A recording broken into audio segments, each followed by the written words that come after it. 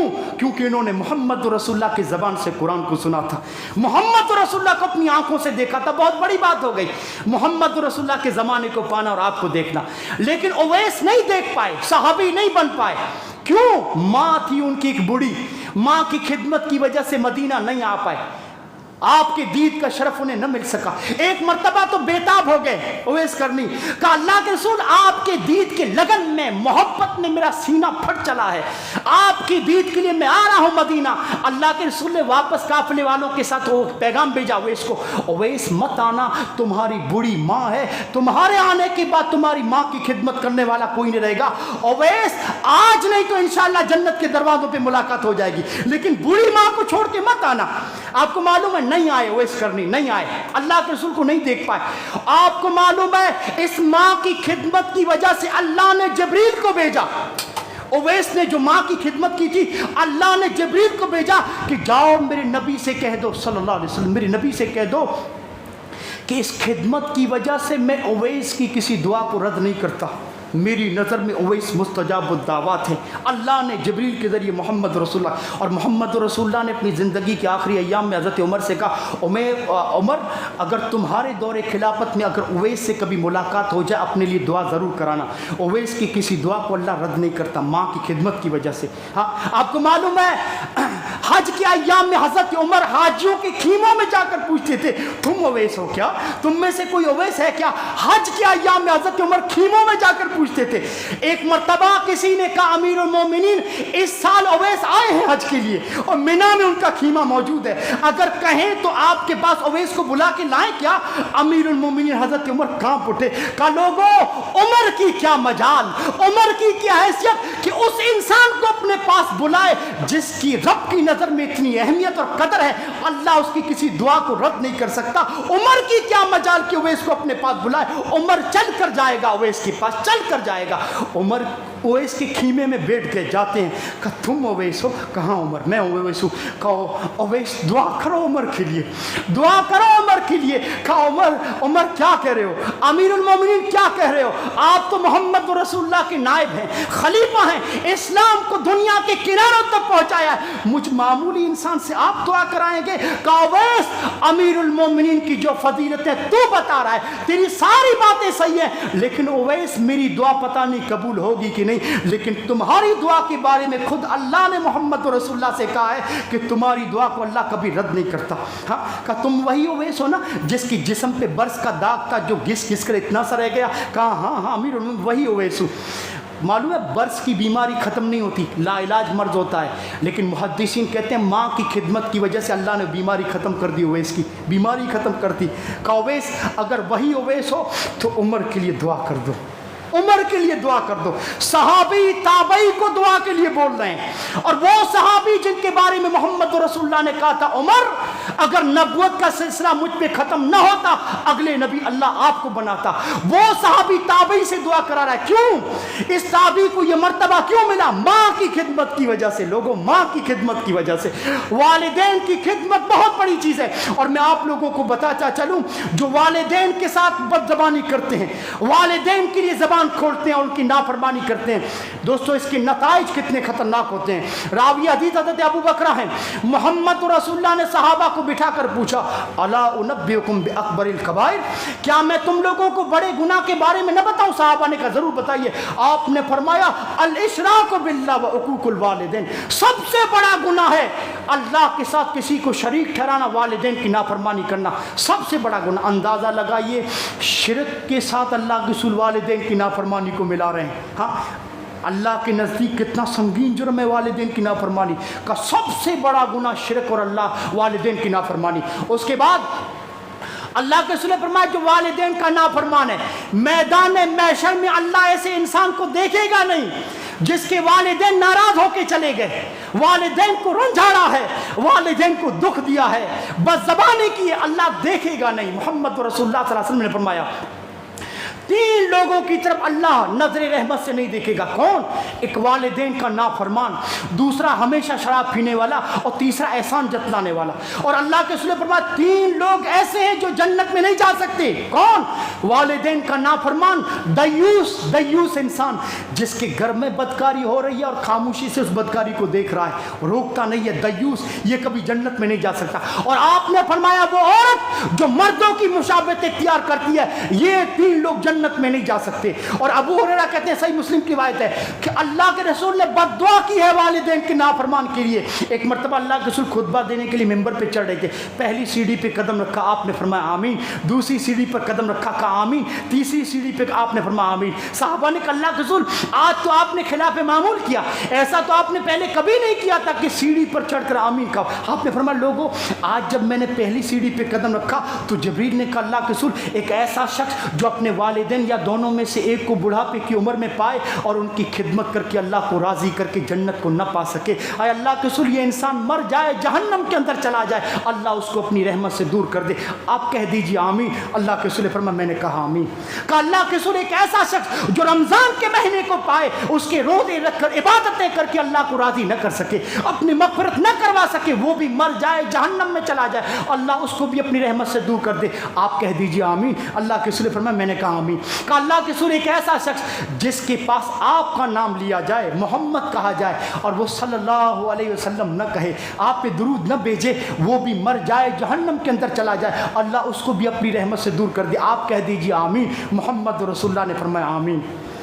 بد دعا جبریل کر رہے ہیں, آمین محمد رسول اللہ کی ہے. لوگوں اس دعا کی قبولیت میں کوئی شک نہیں ہے, کوئی شک نہیں ہے. بچو والدین کی نافرمانی سے. اور اللہ کے رسول نے تو یہاں تک فرمایا, حدیث کے راوی حضرت عمر بن مرہ الجہنی ہیں, کہتے ہیں اللہ کے رسول نے فرمایا والدین کا نافرمان میدان محشر میں کھڑا ہے, زندگی میں اس کی نمازیں نہیں چھوٹی, زندگی میں کبھی برائی نہیں کی, کوئی گناہ کا کام نہیں کیا, لیکن اللہ اس کی ساری نیکیوں کو برباد کر دے گا اگر والدین کا نافرمان ہے تو.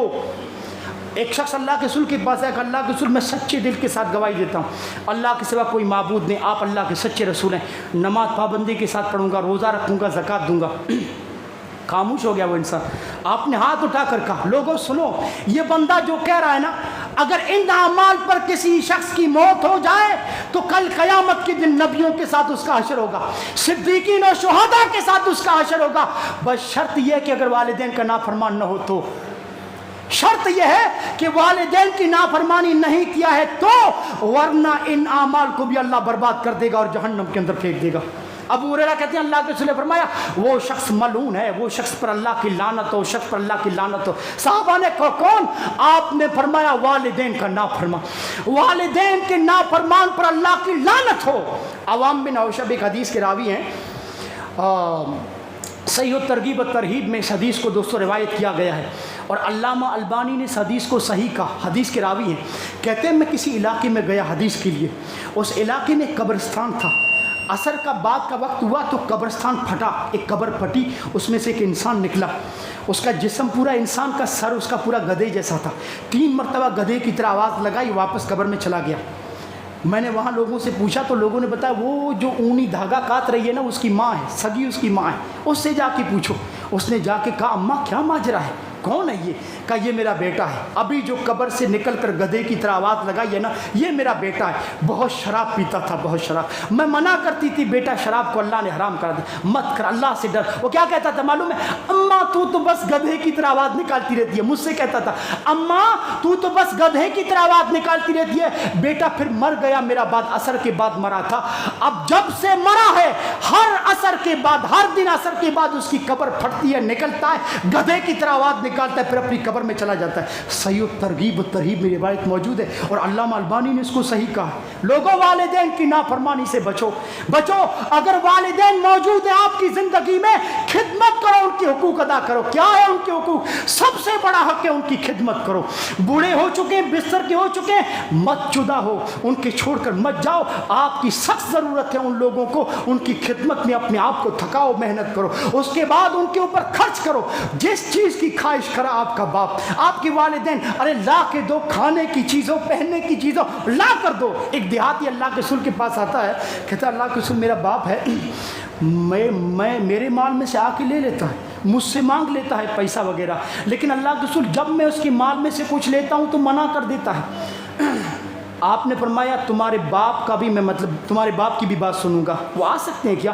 وہ بوڑھا انسان تھا، لاٹھی کے سہارے محمد رسول اللہ کے پاس آتا ہے اور بیٹھ جاتا ہے۔ اس نے کہا اللہ کے رسول میں بھی کچھ کہنا چاہتا ہوں۔ بوڑھا انسان کانپتی ہوئی آواز میں بولتا میں بھی کچھ کہنا چاہتا ہوں۔ آپ نے فرمایا ضرور کہو، میں دونوں طرف کی بات سن کے پھر فیصلہ کرتا ہوں، اسی لیے تم کو بلایا ہے، کہو۔ رو پڑتا ہے وہ بوڑھا، رو دیتا ہے کہ اللہ کے رسول ایک دور تھا، ایک زمانہ تھا، یہ چھوٹا سا تھا، یہ اتنا مجبور و محتاج تھا، جب اس کو انگلی اٹھا کے انگلی پکڑ کے وہ ہاتھ پکڑتا تھا تب اٹھ پاتا تھا، انگلی پکڑ کے میری چلتا تھا۔ اے اللہ کے رسول یہ اس وقت محتاج تھا، اگر میں اس کا ساتھ نہ دیتا، اسے چھوڑ دیتا تو کون اس کی پرورش کرتا، کون اس کے اوپر خرچ کرتا؟ اس وقت میں کماتا تھا، جیب میرا بھرا رہتا تھا۔ اے اللہ کے رسول اس کی پرورش کی کیوں؟ کیونکہ آج میں عمر کے اس مرحلے میں ہوں، میں کما نہیں سکتا، یہ میرے کام آ جائے، اسی لیے اس کی پرورش کی ہے۔ اے اللہ کے رسول آج تھوڑا سا خرچہ مانگ لیتا ہوں تو غصہ ہو جاتا ہے۔ محمد رسول اللہ بھی رو پڑے، اس بوڑھے کی بات سن کر اللہ کے رسول بھی رو پڑے۔ آپ نے اس نوجوان سے کہا خبردار خبردار خبردار، تو بھی اور تیرا مال بھی تیرے باپ کا ہے، تمہارے خرچ کا سب سے زیادہ مستحق تمہارا باپ ہے۔ ارے تمہارا باپ آ کے رو رہا ہے، شرم نہیں آتی تم کو؟ تمہارا باپ آ کے میرے پاس رو رہا ہے، باپ کے اوپر خرچ کر جو مانگتا ہے، خبردار اگر تم نے انکار کیا۔ آپ نے فرمایا تو بھی اور تیرے اوپر تیرا کوئی حق نہیں ہے، تیرے باپ کا حق ہے، اسی لیے تمہاری پرورش کی ہے۔ یہ گھبرو جو جوان تم کو بنائے صرف اس لیے کہ تو اس کے اوپر خرچ کرے۔ خرچ کرو والدین کے اوپر اور دعائیں کرو۔ نمازوں کے بعد جب دعاؤں کے لیے ہاتھ اٹھے اس وقت تک ہاتھ زمین پہ نہیں گرنا چاہیے جب تک والدین کے لیے خیر و بھلائی نہ مانگ لو۔ رب ارحمہما کما ربیانی صغیرا، اللہ نے کیا حکم دیا ہے؟ والدین کے لیے دعا کرو کہ اللہ میرے والدین پر رحم کر، جس طرح بچپن میں انہوں نے مجھ پر رحم کیا تھا۔ والدین کے لیے دنیا اور آخرت کی بھلائیاں مانگو اللہ سے۔ اور آج بچے والدین کے حق میں کیا کیا گستاخیاں کر رہی ہے۔ میں نے اپنے کانوں سے سنا ہے کہ بچے والدین سے گالی بھی دیتے ہیں، گالی۔ بعض دفعہ نعوذ باللہ اپنے ماں باپ پہ بچے ہاتھ اٹھا دیتے ہیں، نوجوان لڑکے ہاتھ اٹھاتے ہیں، ہاتھ اٹھاتے ہیں۔ اللہ کی پناہ، برباد ہو جاؤ گے۔ ان کے چلے جانے کے بعد اگر معافی نہیں مانگی، سکون کے لیے در در کی ٹھوکریں کھاؤ گے۔ اگر والدین ناراض ہو کے چلے گئے، سکون کے لیے در در کی ٹھوکریں کھاؤ گے۔ ہماری بیویاں ہمارے گھر میں ہمارے والدین کے سامنے بدتمیزیاں کرتی ہیں، زبان درازی، برا بلا کہتی ہیں، اور میں بیٹا ہوں، ساری قربانیوں کو بھول کر بیوی کی بدتمیزی کو خاموشی کے ساتھ سنتا ہوں۔ بیوی کو اتنا بھی نہیں کہہ سکتا کہ خاموش ہو جاؤ، میرا والد ہے، میری والدہ ہے۔ ہاں، بھول گئے وہ قربانیاں جو بچپن میں آپ کے لیے والدین نے دی ہیں۔ پاکستان کے اقبال ہے، پروفیسر ہیں، اپنی کتاب میں لکھتے ہیں، بڑے آثار نامے لکھا کیا کرتے تھے۔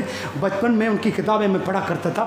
انتقال کر کے اپنی کتاب میں لکھتے ہیں کہ ایک باپ اپنا واقعہ بیان کرتا ہے، بچے کی رودات بیان کرتا ہے کہ میں آنگن میں بیٹھا ہوا ہوں، میرا بیٹا بھی آنگن میں بیٹھا ہوا ہے کرسی پر۔ میرا بیٹا یورپ سے پڑھ کے آیا ہے لیکن ادب نہیں ہے، میں زمین پر بیٹھا ہوں، میرا بیٹا کرسی پر بیٹھا ہوا ہے۔ میرے بچے کے ہاتھ میں گھڑی بندھی ہوئی ہے، ہاں 12:30 بجے کا ٹائم ہو رہا ہے۔ میں اپنے بچے سے پوچھتا ہوں، زمین پر میں بیٹھا ہوں، میرا بیٹا کرسی پر، اور کہاں سے پڑھ کے آیا؟ یورپ سے پڑھ کے آیا۔ میں پوچھتا ہوں بیٹے کتنا ٹائم ہوا؟ گھڑی میں دیکھ کے کہتا ہے ابو 12:30 بج رہے ہیں۔ ٹھیک ہے بیٹے۔ پھر 5 منٹ کے بعد میں بچے سے پوچھتا ہوں بیٹا کتنا ٹائم ہو رہا ہے؟ کہا ابو ابھی تو بتایا آپ کو 12:30۔ اب 5 منٹ کے بعد آپ پوچھ رہے ہیں تو 12:35 ہی ہوگا، کتنا ہوگا؟ ہاں، میں نے کہا بیٹے کوئی بات نہیں۔ پھر 5 منٹ کے بعد میں رکا، پھر پوچھتا ہوں بیٹے کتنا ٹائم ہو رہا ہے؟ کہا ابو دماغ تو صحیح ہے آپ کا۔ کیا کہہ رہا ہے بیٹا؟ کہہ رہا ہے ابو دماغ تو صحیح ہے آپ کا، ہاں سٹیا گئے ہو کیا؟ ابھی آپ نے پوچھا 2 مرتبہ، پھر پوچھ رہے ہو بیٹا؟ جب ابو آپ 5 منٹ کے بعد پوچھ رہے ہو 12:40 ہو رہا ہے، کتنا ٹائم ہوگا؟ میں نے کہا بیٹا ٹھیک ہے ٹھیک ہے۔ پھر 5 منٹ رکا رہا، پھر میں نے پوچھا بیٹے کتنا ٹائم ہوا؟ گھڑی میرا بیٹا اتار کر میرے اوپر پھینک دیتا ہے، گھڑی اتار کر میرے منہ کے اوپر مار دیتا ہے۔ ابو یہ گھڑی رکھو، ٹائم دیکھتے رہو، لیکن یہاں سے جاؤ، میری جان چھوڑو۔ اپنے باپ کو کہتا ہے، کہا بیٹے چلا جاؤں گا، یہاں سے چلا جاؤں گا، لیکن بس ایک کام کر دے، تجھے ڈسٹرب نہیں کروں گا۔ وہ الماری میں ایک ڈائری پڑی ہے، وہ ڈائری لے آؤ، وہ ڈائری لے آؤ۔ لے آتا ہے، کہ چلو ڈائری لے کے دے دوں گا، جان چھوٹ جائے گی۔ کہ ڈائری میں فلاں صفحہ کھولو۔ کھولا بچے نے، کہا اسے پڑھو۔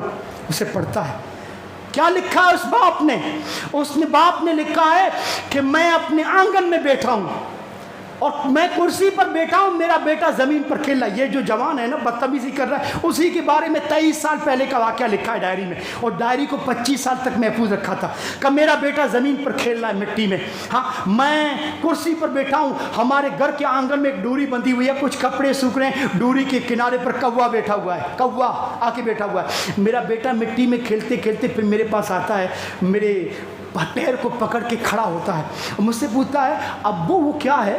میں بولتا ہوں بیٹا وہ کوا ہے, بیٹا وہ کوا ہے. پھر چلا جاتا ہے, پھر مٹی میں کھیلنے لگتا ہے, پھر آ کے میرا پیر پکڑ کے کھڑا ہوتا ہے, پھر پوچھتا ہے ابو وہ کیا ہے. توتلا توتلا بولتا ہے میرا بیٹا, 2-3 سال اس کی عمر ہے, توتلا توتلا. لیکن وہ توتلی زبان میں کہتا ہے نا ابو وہ کیا ہے, کوے کے بارے میں پوچھتا ہے. اتنا مجھے پیار آتا ہے, اتنی شفقت کے ساتھ ہر بار چوم کر گلے لگا کر بولتا ہوں بیٹا وہ کوا ہے, وہ کوا ہے. وہ ڈائری میں باپ لکھتا ہے میرے بیٹے نے کوے کے بارے میں 25 مرتبہ مجھ سے پوچھا. کتنی مرتبہ؟ 25 مرتبہ مجھ سے پوچھا, لیکن 25 مرتبہ مجھے نہ غصہ آیا, میرے پیشانی پر کوئی شکن نہ آیا. میں نے تو ہر بار چوم کر گلے لگا کر کہا کہ بیٹا وہ کوا. مجھے اور پیار آتا, کہا بیٹا وہ کوے کے بارے میں تو نے مجھ سے 25 مرتبہ پوچھا تھا, آج 3 مرتبہ ٹائم کیا پوچھ لیا, تو نے گھڑی اٹھا کے میرے منہ کے اوپر مار دی. بیٹا تیرا یہ رویہ, تیرا یہ سلوک سے میرا دل دکھا ہے. عمر کے جس مرحلے میں میں ہوں, میں بوڑھا ہو چکا ہوں. بیٹے یہ جو گبرو جوان بنایا ہے تجھے اس وقت کے لیے, تیری مجھے سخت ضرورت پڑے گی. اگر اس طرح تیرا رویہ رہا تو بیٹے میں ٹوٹ جاؤں گا اور بکھر جاؤں گا. لوگ اپنے والدین کے بارے میں یہاں تک کہتے ہیں, والدین کے بارے میں نہ مرتے ہیں نہ مرکز چھوڑتے ہیں. کیا بولتے ہیں؟ نہ مرتے ہیں نہ مرکز چھوڑتے ہیں. ارے اگر یہ مر گئے, یہ جو کمزور چارپائی پر بیٹھے ہیں نا, یہ اگر مر گئے تو تجھے دعائیں دینے والا کوئی نہیں رہے گا, تجھے دعائیں دینے والا کوئی نہیں رہے گا. یہ دنیا میں جو تم آباد ہو نا, دنیا میں جو خوشحال ہو اور سکون کے ساتھ جو سڑکوں پہ دن دناتے گھوم رہے ہو نا, یہ ان بوڑھوں کی دعائیں ہیں. یہ کمزور جو ہڈی کے ڈھانچے چارپائی پر بیٹھے ہیں نا, یہ ہر وقت تیرے لیے دعائیں کر رہے ہیں, اس لیے تو آباد و خوشحال ہے. جس دن یہ مر گئے تجھے دعائیں دینے والا کوئی نہیں رہے گا. تو کہتا ہے کہ نہ مرتے ہیں نہ مرکز چھوڑتے ہیں. یاد رکھنا والدین دعائیں کی فیکٹریاں ہیں, فیکٹریاں.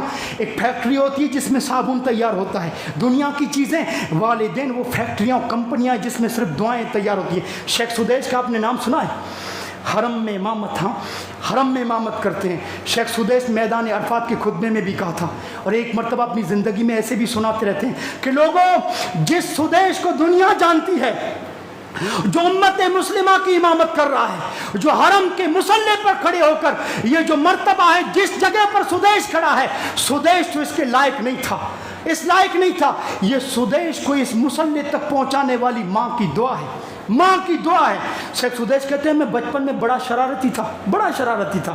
میری ماں مہمان آئے ہوئے تھے, بڑی مشقت و محنت کے ساتھ سالن تیار کیا تھا. سالن جب تیار کر کے چولہے سے اتار کے رکھا, میں اتنا شرارتی تھا کہ مٹی اٹھا کر سالن میں ڈال دیا, دھول اور مٹی اٹھا کر سالن میں ڈال دیا. میری ماں غصے میں آ کے کیا کہتی ہے معلوم ہے؟ غصے میں آ کر بھی برا بلا نہیں کہتی, دعا دیتی ہے کہ بیٹا تو نہیں سدھرے گا, اللہ تجھے حرم کا امام بنا دے تبھی تو سدھرے گا, ورنہ تو سدھرنے والا نہیں ہے. ہاں لوگوں, جس سدیش کو پوری دنیا جانتی ہے, جس کی قرأت و قرآن کو پوری دنیا سنتی ہے, یہ مصلی مجھے میری ماں کی دعا کی وجہ سے ملا ہے. لوگوں قدر کرو, اپنے ماں باپ کی قدر کرو, اہمیت سمجھو ان کی کیا اہمیت ہے, ان کی دعائیں لو, ان کی بد دعاؤں سے بچو. آخری بات یہ ہے, شریعت کا نچوڑ بیان کروں. ساری کتاب و سنت کی باتیں دوستو لکھنے کے باوجود بھی میں اس نتیجے پہ پہنچا کہ والدین کی خدمت کر کے, ان کے لیے اپنے آپ کو تھکا کے, محنت کر کے, ان کے لیے ساری قربانیاں دے کے, والدین وہ ہستیاں ہیں. اسلام میں ان کا مقام اتنا بڑا ہے کہ آخر میں انسان کو یہ اقرار کرنا پڑتا ہے کہ حق تو یہ ہے کہ حق ادا نہ ہوا, حق تو یہ ہے کہ حق ادا نہ ہوا. میری ماں نے جو تکلیفیں اٹھائی ہیں, میرے باپ نے جو مصیبتیں جھیلی ہوئی ہیں, میں ان کے حقوق ادا کر کے حق ادا نہ کر سکا. عمرہ کرنے آیا تھا ایک شخص, عبداللہ بن عمر بھی عمرے کے لیے پہنچے ہوئے تھے مکے میں. ایک شخص عمرہ کر رہا تھا, اپنی ماں کو کندھے پہ اٹھا کے سارے عمرے کے ارکان ادا کر رہا تھا. صفا مروہ کی سعی کی, ماں کو کندھے پہ اٹھا کے, بیت اللہ کا طواف کیا, ماں کو کندھے پہ اٹھا کے. عبداللہ بن عمر سے پوچھتے آخر میں, او عبداللہ بن عمر, یہ سارے عمرے کے ارکان میں نے ماں کو کندھے پہ بٹھا کے کیے ہیں. ہاں میں نے صفا مروہ کی سعی, بیت اللہ کا طواف اس حال میں کیا کہ ماں کندھے پر تھی. بتاؤ, ماں ہونے کی حیثیت سے ان کا حق ادا کر دیا میں نے؟ عمرے کے ارکان جو ادا کیے میں نے ماں کو کندھے پر بٹھا کر ماں ہونے کی حیثیت سے ان کے حقوق ادا کر دیے. کیا قیمت چکا دی ان کے حقوق کی.